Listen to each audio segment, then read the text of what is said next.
అందరికీ నమస్కారం. నేను మీ జగన్మోహిని. తెలుగు సౌరభాల ఛానల్కి స్వాగతం పలుకుతూ, విశ్వజనీనమైనటువంటి ప్రేమకి ఎన్నో రూపాలున్నాయి. తల్లిదండ్రులు పిల్లల మధ్య ప్రేమకి కారణం రక్త సంబంధం అయితే, భార్యాభర్తల మధ్య ప్రేమకి కారణం ఆయా ప్రాంతాల ఆచార వ్యవహారాలతో కూడినటువంటి వివాహ వ్యవస్థ. మరి ఏ సంబంధము లేని వ్యక్తుల మధ్య పవిత్రమైన ప్రేమ భావనకి కారణం స్వచ్ఛమైనటువంటి స్నేహం.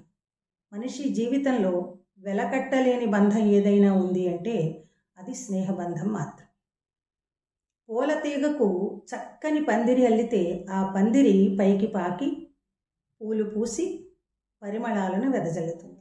ఆ ప్రాంతం అంతా కూడా సుగంధభరితం చేస్తుంది. అలాగే మనుషుల మధ్య స్నేహం అనే పందిరి అల్లుకుంటే సమాజంలో సుఖశాంతులు అనేటటువంటి పూలు పూసి అభివృద్ధి అనే పరిమళాలు వెదజల్లుతాయి. మరి అలాంటి స్నేహితుల్ని ఎలా ఎంచుకోవాలి, మంచి స్నేహం వల్ల కలిగే ప్రయోజనాలు ఏమిటి, చెడు స్నేహం వల్ల మనం కోల్పోయే జీవన మూల్యాలు ఏమిటి అనేటటువంటి విషయాలన్నీ కూడా నేను ఆల్రెడీ ఇదివరకే 3 years బ్యాక్ ఒక వీడియో చేసి మీకు అందించాను. ఆ రిలేటెడ్ వీడియోని మీకు షేర్ చేస్తున్నాను. అది చాలా బాగా వచ్చింది వీడియో.